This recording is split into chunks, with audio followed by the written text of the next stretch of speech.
Proudly we hail.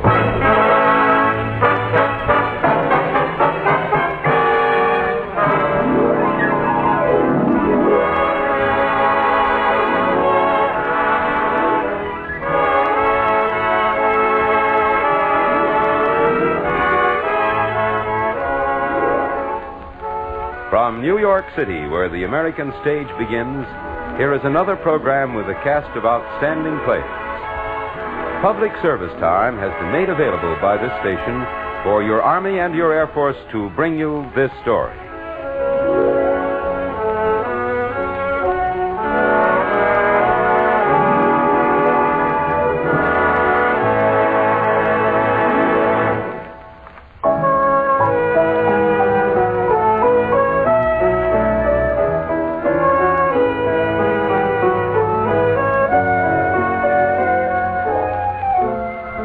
Our story is entitled The Ghost and Private Perkins. Our first act curtain will rise in just a moment. But first, today your rapidly expanding United States Army needs intelligent young men with ability and ambition. Men intelligent enough to recognize the vital need for a strong armed force. Men with ability enough to be trained in a necessary job. Men with ambition enough to secure the future for themselves and their loved ones. Does this description fit you? Can you qualify? For full information on how you can fit in with the finest, check with your nearest United States Army and United States Air Force recruiting station now. And now your Army and your Air Force present the Proudly We Hail production, The Ghost and Private Perkins.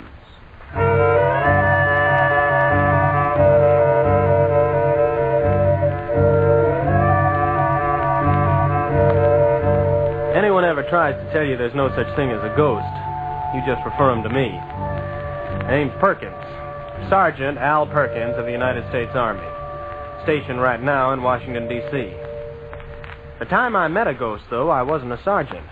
I was plain Private Perkins, and there were a few thousand miles, including the Atlantic Ocean, between me and the nation's capital.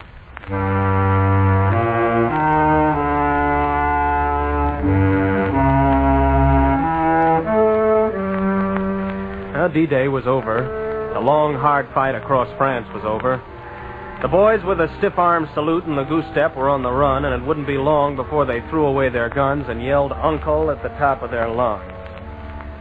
My company was cooling its heels in a little town in Normandy that had a name I still can't pronounce. Du Bouquevre-sur-Pont. Yeah, or something like that. It was just a little village, kind you might see out in the Midwest. You know, it had a main street and a couple of stores and a pretty little church, and that's about all.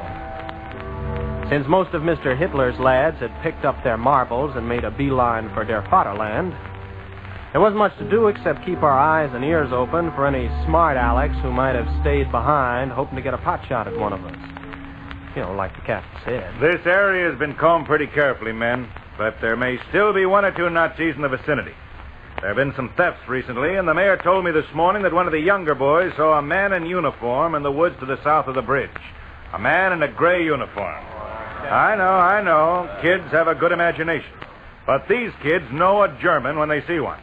I'm sending out a detail to search those woods again. No sense taking any chances. And remember, I want everyone fully armed at all times. Don't forget that. Fully armed.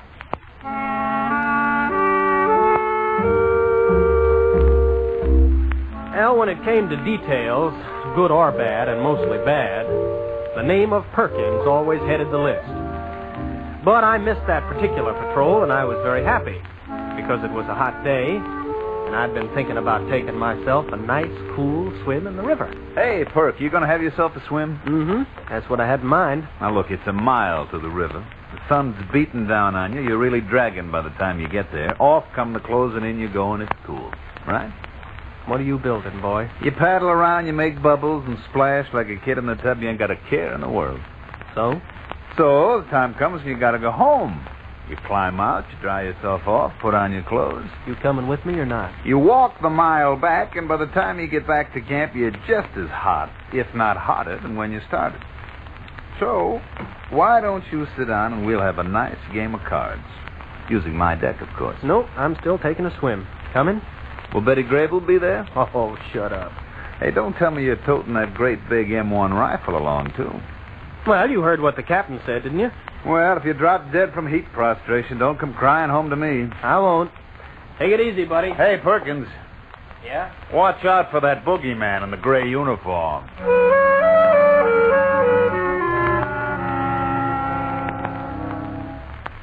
Well, I started out feeling a little like a kid playing hooky from school. All of a sudden, it seemed like there hadn't been a war at all. It seemed like I wasn't in France, but I was home in Michigan. The people I passed were Michigan people, and the long gray-brown fields were Michigan fields. Yeah, it was one of those days you could write poetry about, if you were the poetry-writing type. Big blue hunk of sky, flowers everywhere, and a nice summery breeze. Hey, you can imagine that I was a plenty surprised boy when I happened to look back and saw a wicked-looking bunch of black clouds doing a fast sneak job on me. By then, I was a long way from town. To try to beat it back to camp would mean getting soaked to the skin. And there wasn't a farmhouse in sight, but a little way up the river, I spotted a small, low stone building. Looked like an old mill house or something. The storm was just about to break. Looked like the only way to keep from getting wet, so I cut across the field, grabbed at the latch on the door of the mill house, and walked inside. When I got used to the darkness, I began looking around me. There's a musty old joint. All cobwebs and dirt. Like no one had been there for years. Well, I don't mind admitting it was downright creepy. I had dusted off an old wooden box and was getting ready to sit down and sweat out the storm when suddenly it happened. Down at the far end of the room was a sort of a contraption. I guess it was the controls for whatever kind of work had been done in this place. You know, there was a lever and a couple of wheels and a long rope that went up into the shadows. I'd seen all this when I first came in and paid no attention to it. Suddenly I saw something I hadn't seen before. I saw a man. Or something that looked like a man. And he was standing by the long rope that went up into the darkness. And he was looking right at me. Oh, my hand reached out for my rifle. Hey, you! Is this your place? Well, he didn't make a move. He didn't say a word. I came in here to get out of the storm. I hope you don't mind. Now, why didn't you say something? Cat got your tongue? And he still didn't say a word. He just stood there. Well, it began getting on my nerves. Okay, now, let's just break it up. Stop playing games now. Get over here. Now, look, this is a rifle I got in my hands. If you don't understand me, maybe this will make you understand that I'm not kidding.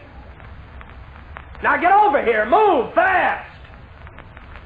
I said get over here, or do I have to show you that I'm not kidding?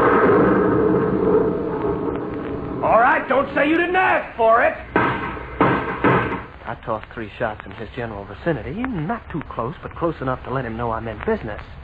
I saw splinters fly as the slugs chewed their way into the rotten old walls. A cloud of dust boiled up from the floorboards, and the long rope moved like it was alive. Lightning flash came in the one small window and through the cracks in the wall, and it lit up the whole room, just for an instant. But in that instant, I looked down at the end of the room, and it was empty. There was no one there.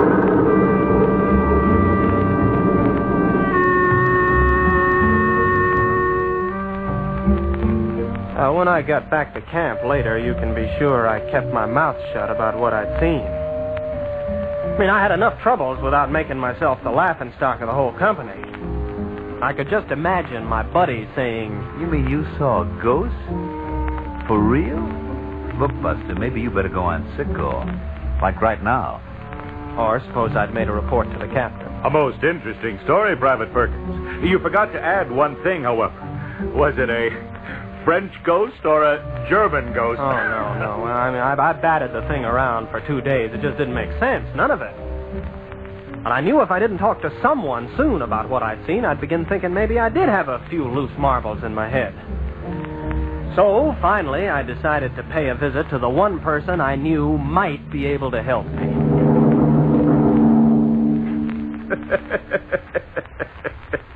But of course, there is a ghost in the old mill house, my son, who has been there for many long centuries. Well, now, just wait a minute, Father. Let me get this straight. That man I saw, he was a ghost? Émile Dubecavre. It was for him that our village was named. It was his generosity that built this church. But there's no such thing as a ghost. And yet, you saw this man. As clearly as I see you sitting there. Perhaps the atmosphere of the old mill house, the shadows and the dust, and outside a storm. Well, you've already said the mill house is haunted. Well, I am merely passing on to you what I've heard many, many times. It is common talk in the village that the ghost of Émile Dubecavre haunts the old mill house.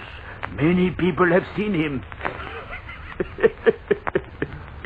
He has not, however, deemed it important to appear for me whenever I visited that rather dismal place.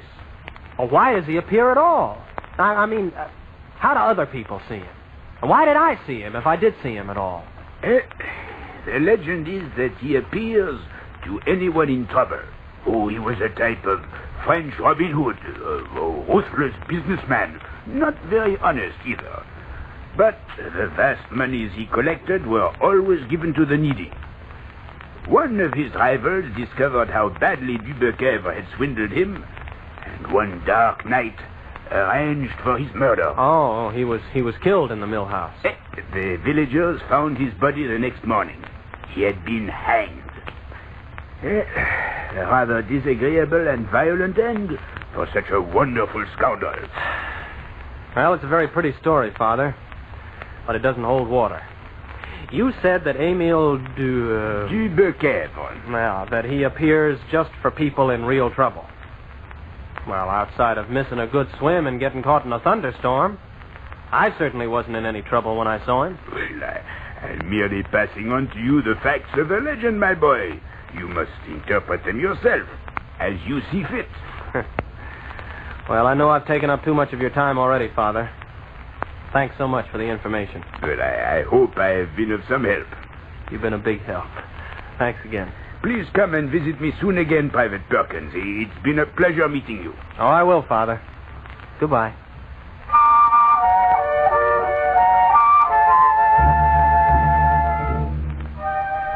Well, I went back to camp and sat on the edge of my bunk, just staring at the wall in front of me. I was more confused now than I'd been before I heard about Émile what's his name? I reasoned with myself that this was the 20th century, that I was a big boy who didn't believe in ghosts.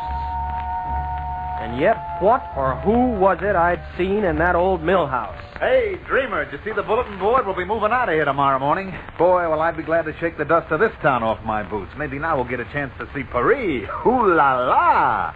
Hey, Dreamer, you listening to me? You heard what I said? I heard you. Well, you don't act like you did. You don't seem happy about clearing out of here. I'm happy. See, I'm smiling. I'm real happy like you. Just so long as you're happy, buddy, that's all that matters. I gotta keep my buddy happy. How you gonna keep him down the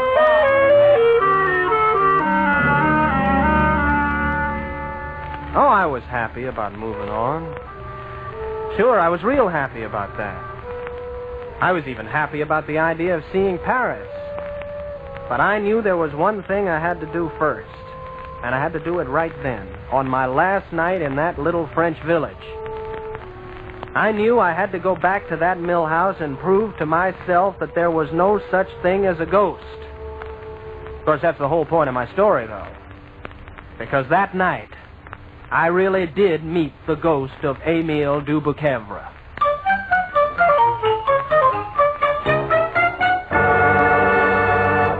You are listening to the Proudly We Hail production of The Ghost and Private Perkins. We'll return to our story in just a moment. Young man, let's talk about your future and America's future. They're important to each other, you know. Today, your United States Army is charged with a vital responsibility. You need only to glance at your local newspaper to realize how vital. And to meet this responsibility, the Army is rapidly expanding its forces. They have a job for you, a job that must be done by men of courage. You can get full details of how you may best serve your future and your country's future by a visit to your nearest United States Army and United States Air Force recruiting station today. You are listening to Proudly We Hail, and now we present the second act of The Ghost and Private Perkins.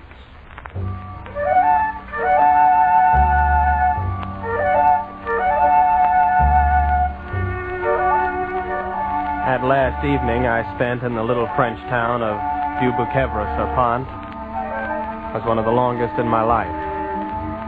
I was impatient to get back to the mill house by the river, but I didn't want any of the guys to know what I had in mind.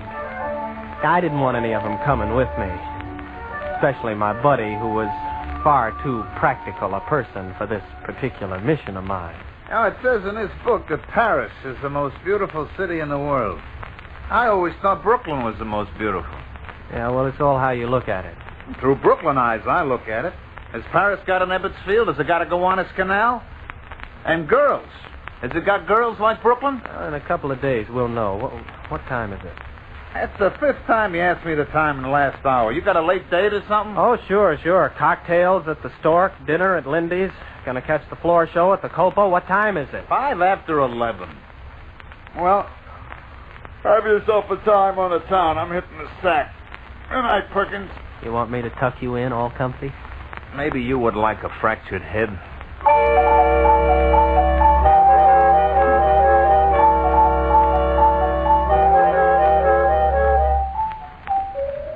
The lights went out in camp.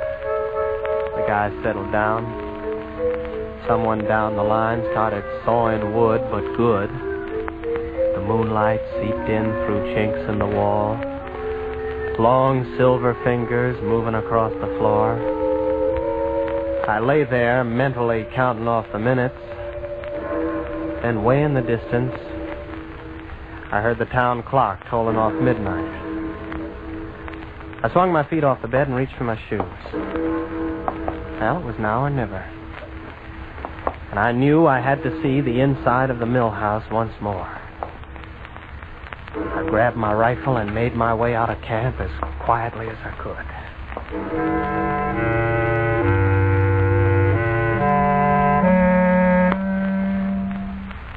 Well, the little town was sound asleep. Here and there a light glimmered, but the streets were dark and completely empty. The wind whispered strange echoes as I walked through the square and headed towards the country. As I passed the church, I was surprised to see someone standing by the picket gate. I was even more surprised when I heard a voice say, Isn't it rather late for an evening walk, Private Perkins? Oh, Father Pierre, good evening. Come in and sit down for a moment. I believe there is still some hot coffee on the stove. Well, thanks a lot, but I'd rather not. We're moving out tomorrow, and there's something I got to do. You are still not satisfied about the little mill house. Oh, well, how'd you know? Oh, it has happened before. You're not the first. There was a young couple from America. They were bicycling through the country and heard the legend of the mill house. They spent 3 nights there. No ghost? Not even an ear, a moan, or a clanking chain. As I told you, our ghost appears only to a person who is in trouble. Well, then he made a mistake when he appeared for me the other day. So it would seem. Well, I still want to make sure. Well, I would go with you, but this is my night for guard duty. You on guard duty? Oh, one of us watches every night. There may still be some of the enemy hiding in the neighborhood. Yeah, the captain told us that a couple of the kids had spotted a man in uniform in the woods. If they are still here, we will catch them. They will not escape. Maybe I'll have some of that coffee with you when I come back. I'll be waiting here. Good luck, Private Perkins. My regards to Émile Dubuquevre, if you should see him.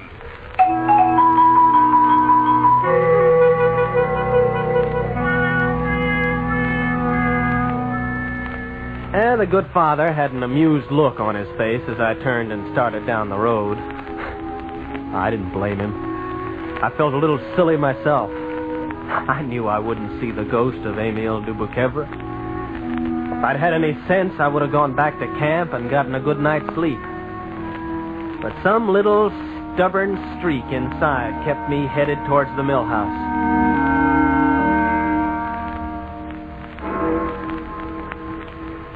The village clock had just struck 1 as I stood in front of that sagging wooden door again. The moon was still high in the sky. The old mill house was bathed in a misty glow. I hesitated for just a moment. And I lifted the latch. And I pushed open the door.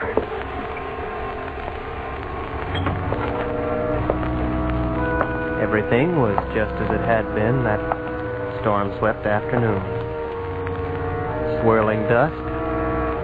Now and then a little sound as a mouse scurried through the darkness. Well, you couldn't have asked for a better setting for a good ghost story. I stood there, just inside the door for several long minutes. And the moon slid behind a cloud and the mill house sank into blackness. I froze as I heard an alien sound from across the room.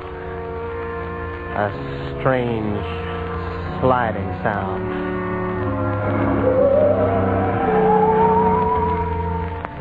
My heart pounded. There was a dust-dry taste in my mouth. And slowly, moonlight again appeared, lancing the blackness. I stared across the room, stared in the direction from which that strange sound had come. And there, in that same corner, standing by the long rope and the twisted, broken machinery, was the dim figure of a man. I suggest that you drop that rifle, lift your hands. Hey, you're not... I said drop that rifle! It's unfortunate that you chose to return to this place after your experience of 2 days ago. Well, I don't get you. This has been a most convenient hiding place for me. I intend to keep it so. You were here during the storm? I could have killed you then. I thought, however, that you would leave and not return. Well, where were you hiding? There's a small room behind me. The door slides open. See? Well, was it you I saw standing there beside the rope? Huh? What are you talking about? Do you think I would have been foolish enough to show myself? I stayed behind the door. I was able to see you through these cracks. You didn't come into the room at all? I have already told you that I stayed behind the door. Émile Dubuquevre. What? I think you sensed someone was in the mill house. You fired your rifle in this direction. Yeah, he was trying to warn me. He knew I was in trouble, in danger. You are in extreme danger right now, my friend. You see, I'm going to have to kill you. Huh? No, you won't get away with it. Just fire a shot and the entire village, including the United States Army, will be down here on the double. They will not hear a shot. This revolver is equipped with a very adequate silence. And when I don't turn up for reveille in the morning? By then, all traces of tonight's incident will be gone. Especially your body. Now, kick that rifle across the floor. Now, wait a minute. Father Pierre knows I came to the mill house tonight. Kick that rifle across the floor! Yeah, well, he'll tell my commanding officer that I came here. And the company won't move out until a complete investigation is made. Nothing will be found, I assure you. Oh, yeah. The Nazis cover murder so effectively. This is not murder. This is a question of your life or mine. And at the moment, my life is the more important. In your opinion only, I'm sure. You think you have beaten us, don't you? Well, it looks that way, don't you think? The Reich will conquer.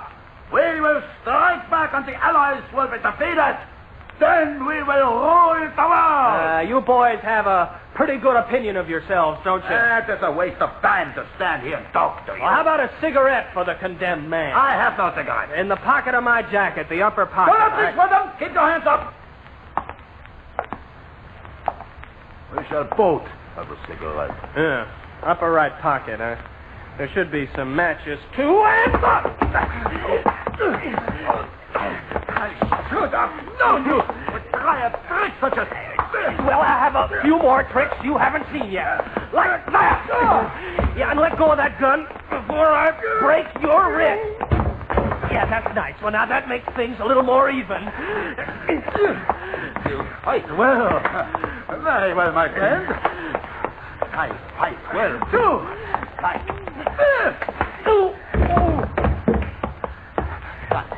Where's the gun? You kicked the gun. Where's it? You throw a low punch, don't you? Your rifle will have to do. This is the end, my American friend. Emile Dubuquevre. Get on your feet. Fast. Don't you see him? Standing there in the corner? Yeah, by the rope. He's standing there. Just behind you. That's an old trick. There's no one in the Smith house but you and I. And in a matter of seconds, there will be just me. Yeah, he's touched the rope. I can see it moving. He's pulled the rope and... Hey, watch out! Hey, that machinery's starting to go!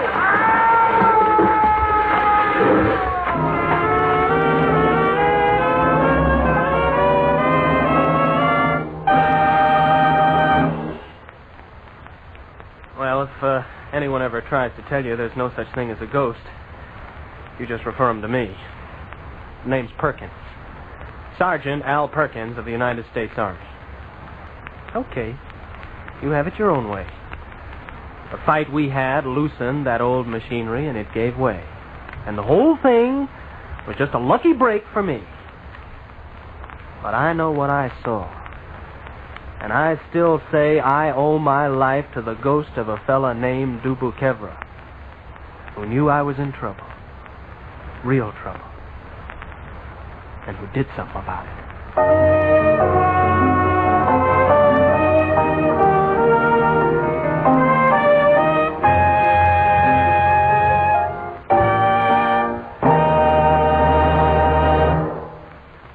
Here's a special message for the young men of our country. The United States Army, the senior service of our armed forces, is expanding rapidly and needs your help. By enlisting in the United States Army, you'll not only get the finest training in the world, but you'll have the special pride that goes with wearing a United States Army uniform. Why not get full details today? Visit your local United States Army and United States Air Force recruiting station. Enlist now.